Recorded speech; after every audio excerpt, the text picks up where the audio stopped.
Muchas gracias, José Antonio, y agradezco también, en primer lugar, por supuesto, al cardenal Álvaro Cardenal Ramazzini, a todos los miembros del Consejo Directivo de la Escuela Latinoamericana de Líderes Populares esta invitación.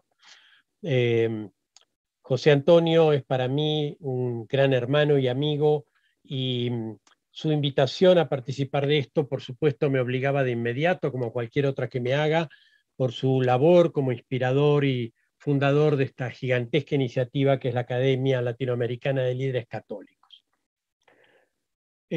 Bueno, en fin, me presento ante ustedes con mucho respeto, con mucho cariño. He podido escuchar las últimas intervenciones, también a muchos de ustedes en sus comentarios a la intervención anterior.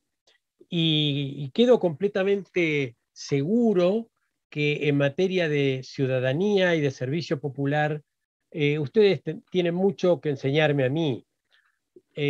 Así que intentaré solamente acercarles algunas reflexiones sobre el poder, que son reflexiones de un profesor, ¿no? De mi labor cotidiana como profesor y como laico católico, interesado, sí, por supuesto, en la política y en la ciudadanía. El tema que el programa señala para este espacio, lo mencionaba recién José Antonio, dice identificación de actores de poder. Bueno, por de pronto, ¿no? Actores de poder somos todos, aunque lo seamos en muy distintas medidas, por supuesto, según las circunstancias y los ámbitos. La vida misma es poder. Toda acción representa de algún modo poder, todo pensamiento también. Poder no es sinónimo, aunque a veces inevitablemente lo asociemos de ese modo, no es sinónimo de dominación o de dominio. Es capacidad de actuar. No olvidemos que lo contrario del poder es la impotencia. Entonces, es importante tener presente como un punto de partida de estas reflexiones que el poder es una dimensión antropológica y es la segunda atribución que reconocemos en Dios cuando rezamos el credo después de la paternidad, porque lo llamamos Padre Todopoderoso. Valga este recuerdo a puro título de poner en justo valor este sentido antropológico y teológico del poder, sobre todo para alejarnos de un estereotipo vulgar que de tanto repetirlo finalmente se nos queda, que es pensar que el poder corrompe. Y eso es una falsedad intrínseca. El que se corrompe es la persona, no la herramienta con la cual está trabajando o a través de la cual se está expresando. El Papa nos ha recordado recientemente que la política es una de las expresiones más altas de la caridad. Por supuesto, eso no quiere decir que la política sea siempre caridad, ¿no es cierto? Pero sí que el sentido auténtico de la política es ese. Más allá de las veces que en el pasado, el presente y el futuro, esta dimensión auténtica sea traicionada y convertida en herramienta del egoísmo, del odio o del crimen. Bien, la perspectiva específica que sobre el tema de los actores del poder pide el programa es la del liderazgo político. ¿Qué representa para el ejercicio del liderazgo la identificación de los actores de poder? Entiendo yo que esa identificación sería como una especie de mapa de la situación en la que nos movemos. Y de ese modo orientamos las acciones hacia lo que nos proponemos. Pero los actores del poder son infinitos. Entonces, más allá de sus distintas capacidades de acción, más allá que están todos esos actores sujetos a muy distintas posibilidades según las circunstancias en las que actúen. Entonces, lo que voy a hacer es intentar definir una aproximación, digamos, más modestamente, a una definición de las circunstancias en las que debemos y deben ustedes desarrollar su acción como líderes. Entendemos circunstancias en un sentido muy amplio y muy general al espacio y al tiempo en el que actuamos. Mi primera reflexión es que cualquiera sea el espacio en que actuemos, hoy ese espacio está inevitablemente sujeto a sufrir o aprovechar efectos de acciones que provienen de afuera de él. Esto es algo que sabemos muy bien, pero es importante recordarlo, porque con frecuencia en la labor cotidiana se olvida. Todo poder es hoy una parte, mayúscula o minúscula, de un todo estrechamente interconectado. Hasta los poderes de las superpotencias son actualmente poderes provinciales, o municipales, diríamos, si bajamos de las superpotencias a las potencias. De modo que la palabra independencia, referida a los estados, con la que crecimos y nos educamos, por supuesto más allá de los alcances reales que tuviera en cada caso, disminuye paulatina pero constantemente su alcance y su realidad.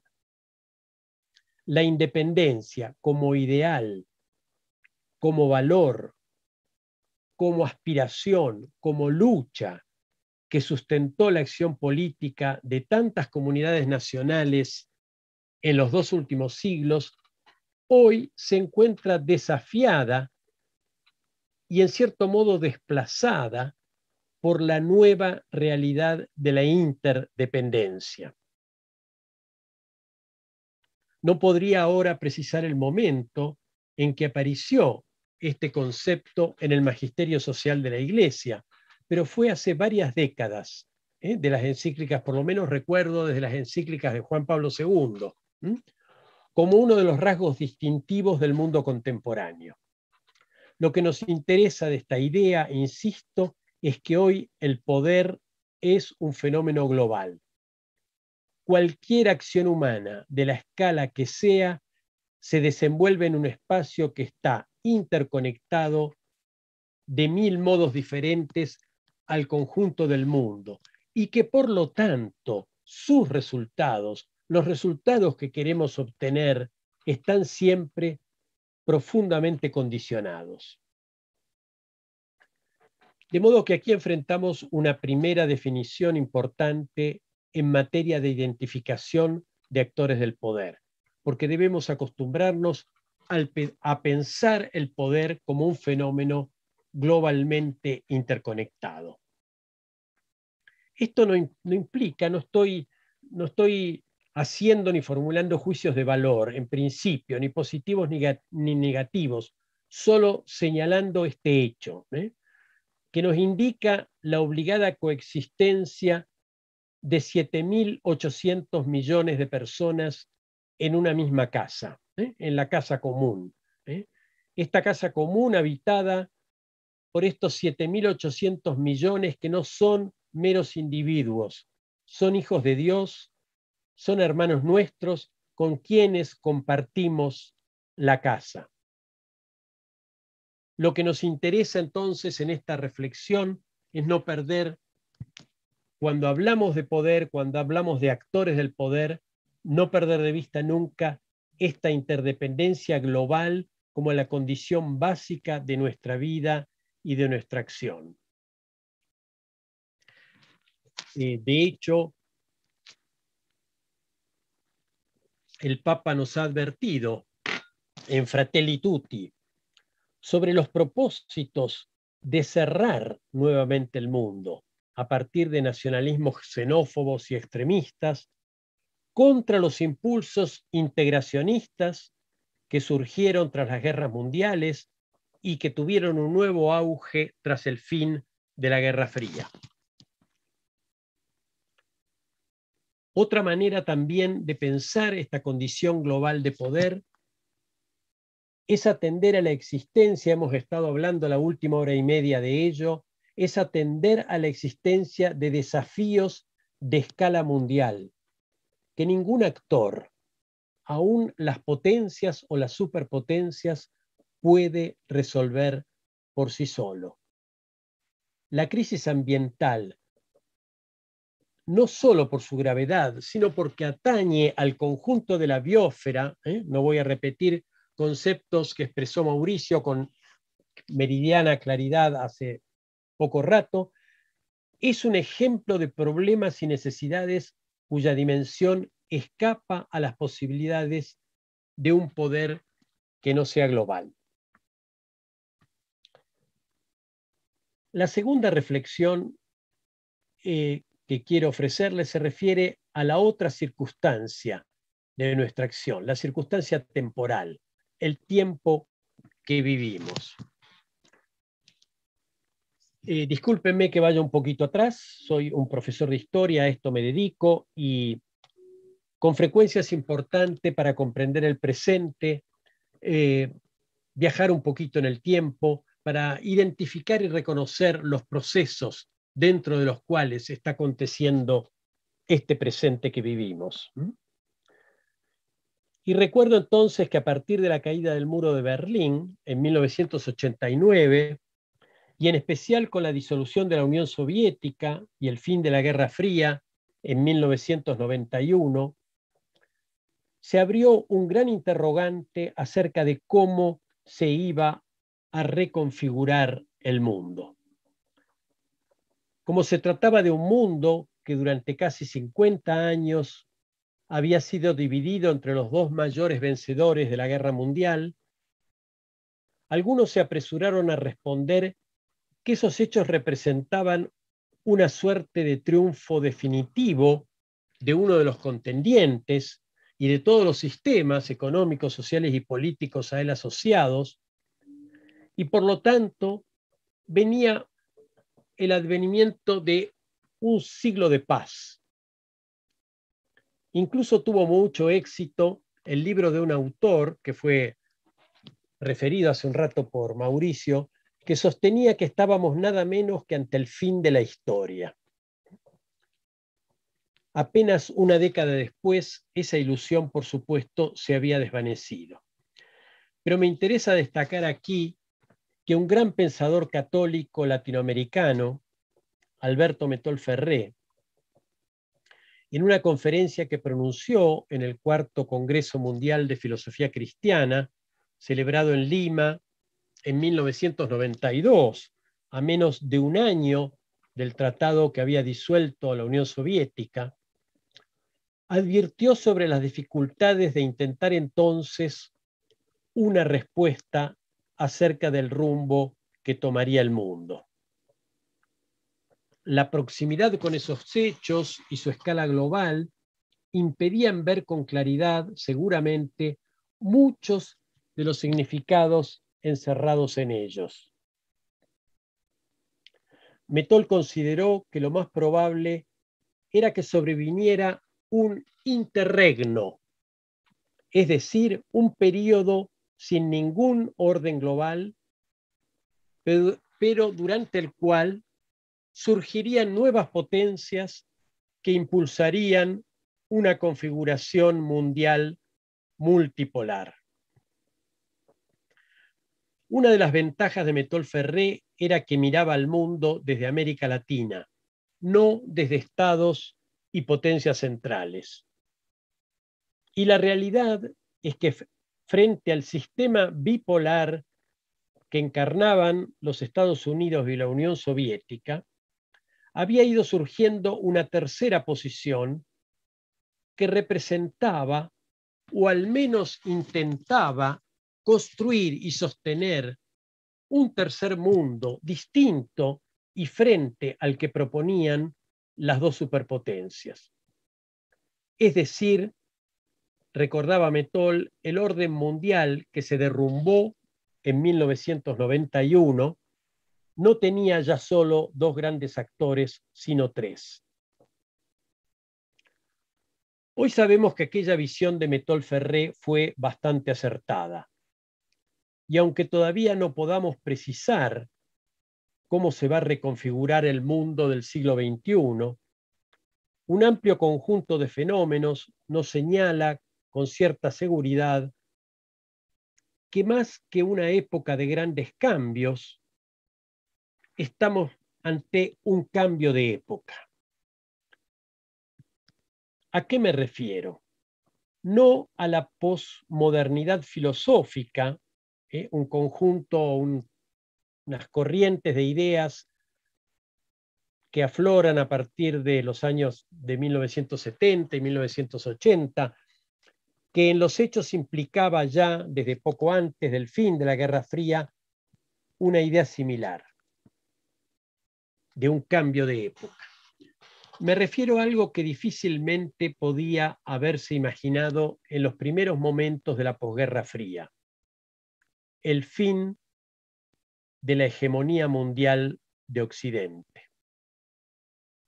Más bien se pensó entonces lo contrario, que el desenlace de la Guerra Fría indicaba la continuación y consolidación de esa hegemonía.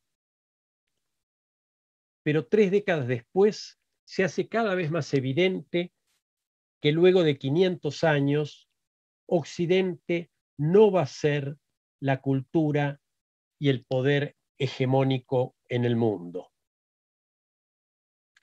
Nadie duda que va a seguir cumpliendo un rol fundamental y que debe hacerlo. No sería sensato ni posible imaginar un mundo sin un papel relevante de Occidente.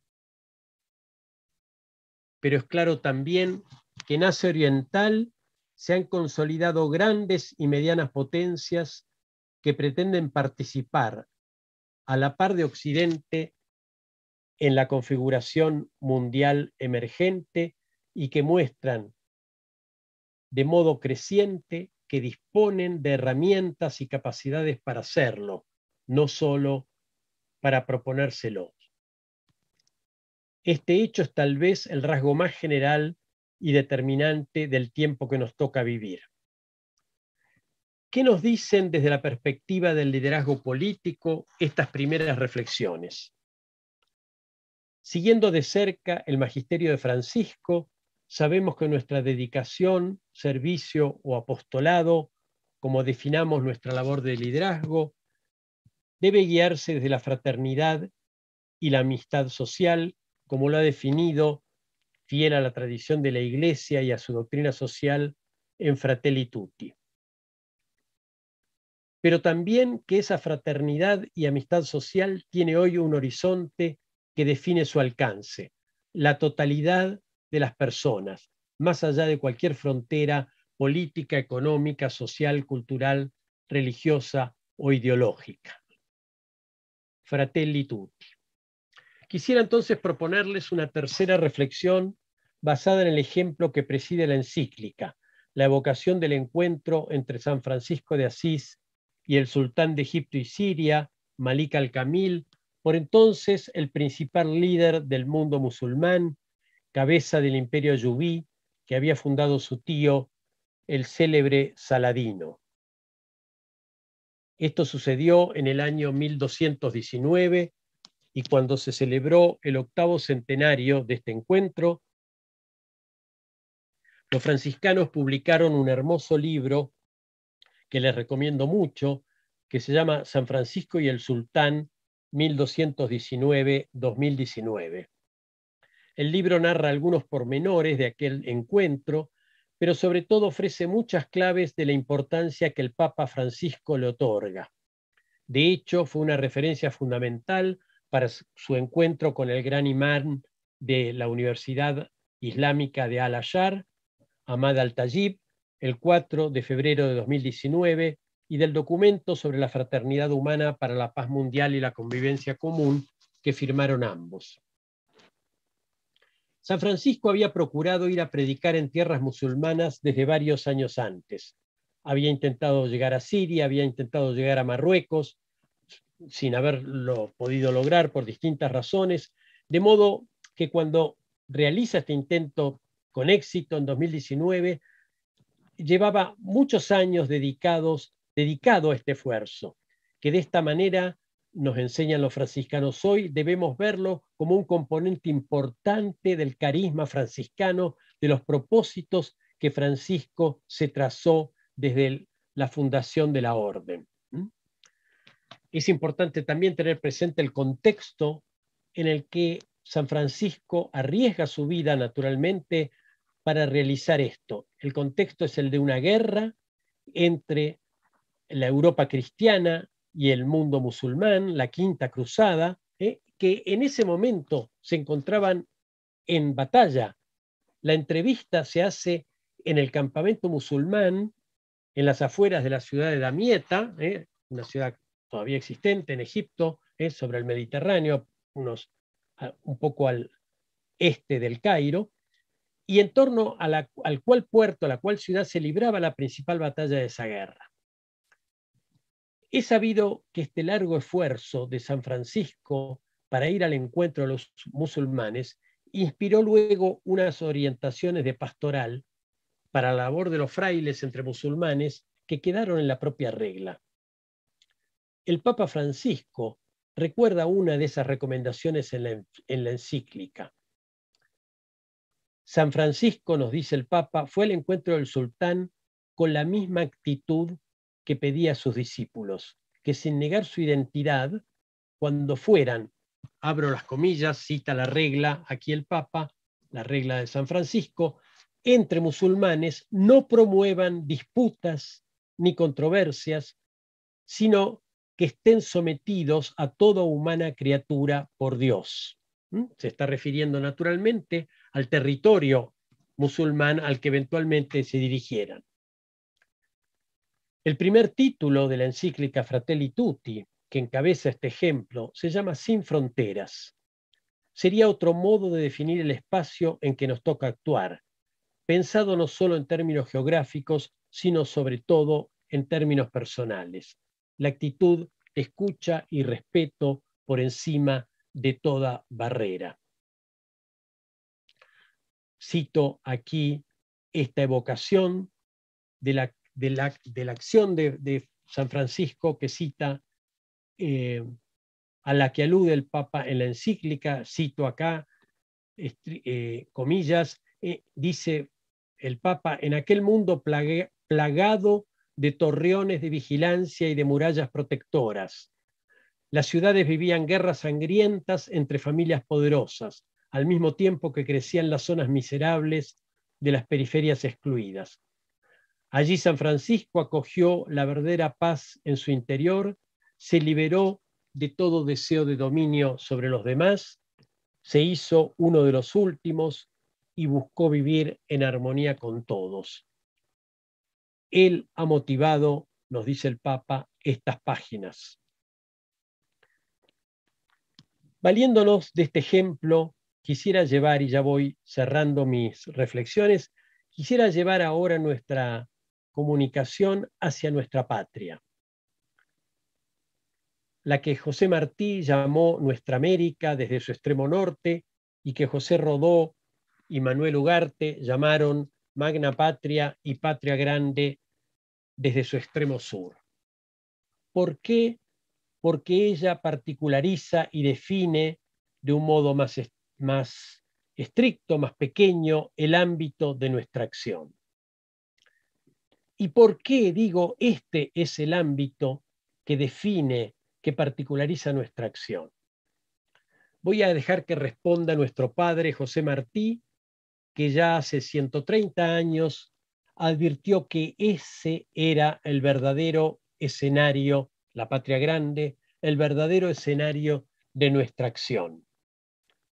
Dice Martí: cree el aldeano vanidoso que el mundo entero es su aldea, y con tal que él quede de alcalde, o lo mortifique al rival que le quitó la novia, o le crezcan en la alcancía los ahorros, ya da por bueno el orden universal, sin saber de los gigantes que llevan 7 leguas en las botas y le pueden poner la bota encima.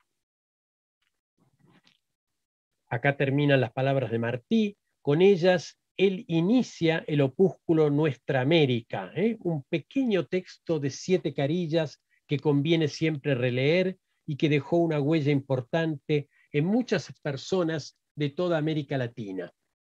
Porque no fue una invocación retórica, sino una definición geopolítica, una definición de poder, una invitación a que América Latina se propusiera a las puertas del siglo XX, esas palabras son de 1891, que América Latina se propusiera ser un actor de poder, no vivir pasivamente en un poder creado, desarrollado y sostenido por otros. Recién aludí a la visión global que Metol proponía en 1992, imaginando un mundo multipolar. Para entonces llevaba algún tiempo estudiando los desafíos y los fracasos de los países latinoamericanos en crecer como bloque o como región. De allí sus esfuerzos por dotar a nuestra integración de un marco teórico apropiado, revisando la evolución del Estado-Nación y la propia historia de América. Esfuerzos que siguen teniendo actualidad, y al respecto sigo recomendando estos 2 libros, no sé si se alcanzan a ver, son las dos últimas obras de Metol Ferré, La América Latina del siglo XXI, también la pueden encontrar bajo el nombre El Papa y el Filósofo, en una edición más reciente, y Los Estados Continentales y el Mercosur. Solo no podría aquí exponer, por supuesto, todo el argumento amplio de Metol en estos libros. Solo voy a señalar que tal vez su tesis principal es que la capacidad de incidencia en el poder global contemporáneo requiere actores de dimensión regional o continental, que los estados-nación tradicionales ya no tienen escala para ser actores reales del poder global. En sus propias palabras, lo cito a Metol: quien no forma parte de un Estado-continente terminará constreñido a expresarse como lamento, como furia o como silencio. Y la alternativa a formar parte de un Estado continental era, en una metáfora que empleaba habitualmente, precipitarse en el coro de la historia. Como en el teatro griego, decía, donde el coro interviene solo para comentar la gesta de los protagonistas. En los siglos XX y XXI, solo los estados continente, cerraba Metol, son los protagonistas. Vuelvo al horizonte de nuestra acción. Construir un mundo globalizado con un liderazgo compartido, no solo por varias grandes potencias, por otras potencias, también en su medida por medianos y pequeños países, tiene la dificultad adicional que esas grandes potencias y medianas potencias son hoy, en un hecho inédito, de civilizaciones diferentes. Eso nos pone a un desafío nuevo sin antecedentes en la historia. Por eso, además de un cambio de época, estamos ingresando a una época sin parangón en el pasado. por supuesto preñada de infinitas posibilidades, pero sin embargo, en los 2 últimos años, diversos indicios indican que hay quienes piensan en reeditar un sistema bipolar como el de la Guerra Fría, pero esta vez entre los Estados Unidos y China. Como si el mundo no hubiera aprendido nada en los 44 años que duró esa guerra, la Guerra Fría, ni en los últimos 30. Y entonces quiero plantearles algunas preguntas básicas que creo que ningún líder político en América Latina puede dejar de hacerse. ¿América Latina quiere participar en la reconfiguración global que se avecina? ¿Cuál va a ser nuestra ubicación en cualquiera de las reconfiguraciones posibles? Y sobre todo, ¿cuál va a ser nuestro rol en ese nuevo mundo? Como católicos, sabemos que la Iglesia, fiel al mandato de su fundación en Pentecostés, no pertenece a ninguna nación ni a ninguna civilización en particular, sino que está llamada a predicar el Evangelio a todas las naciones y en todas las civilizaciones. Por otro lado, es bueno recordar que la unidad latinoamericana ha sido propuesta y practicada de modo consistente por la Iglesia Católica. La primera institución en el mundo que asumió el gentilicio latinoamericano fue el Colegio Latinoamericano de Roma, fundado en 1858 para formar sacerdotes para nuestros países. Antes de que terminara el siglo, en 1899, se celebró el primer concilio latinoamericano. El CELAM, el Consejo Episcopal Latinoamericano, nuestro instrumento de coordinación pastoral que reúne a todas las conferencias episcopales nacionales, fue fundado en 1955, precediendo en 5 años al Tratado de Montevideo, el primero de la integración latinoamericana. Las 5 conferencias generales del episcopado latinoamericano, desde Río de Janeiro en 1955 hasta Aparecida en 2007, acompañaron el surgimiento de un pensar teológico inculturado en nuestra tradición e identidad que realizó aportes valiosos a la Iglesia. Numerosos documentos papales, desde Pío XII a Francisco, han reiterado la importancia y valor de la unidad latinoamericana. Finalmente, la Iglesia Católica en 2013 eligió a un Papa latinoamericano, marcando un camino que interpela a todas las personas en este continente, pero especialmente a los católicos. Un camino que invita a América Latina a cumplir otro rol en un mundo poliédrico, como suele repetir el Papa. Pero para eso necesitamos contribuir al desarrollo de un pensamiento global latinoamericano, o un pensamiento global construido desde nosotros, no porque sea mejor que otros, sino porque el mundo entero necesita pensarse desde todas sus necesidades, desde todos sus intereses, desde todos sus continentes, desde todas sus civilizaciones. Basta ya de asumir el pensar de otros. Por supuesto, nos sirve el pensar de todos, pero no puede sustituir nunca nuestro propio ejercicio del pensar. No nos sirve a nosotros ni les sirve al mundo. También necesitamos que los gentilicios en los que hemos nacido y que amamos, desde mexicanos en el extremo norte hasta chilenos, argentinos y uruguayos en el extremo sur, se renueven y fortalezcan en un nuevo gentilicio que nos abarque a todos. Necesitamos gradualmente, porque no se trata de un ejercicio retórico, que nazca y crezca la ciudadanía latinoamericana. Todo será fatuo sin eso. Termino diciendo que en estos dos campos, el de un pensar global latinoamericano y en el de un contribuir a un nuevo gentilicio continental, esta escuela de líderes populares latinoamericanos puede hacer contribuciones importantísimas. Por la experiencia que acumulan y acumularán en el tiempo sus participantes. En primer lugar, quienes la están abriendo, creo yo, que son todos ustedes, por su vocación popular y continental, y también por fidelidad a la tradición de la Iglesia Católica en nuestra región.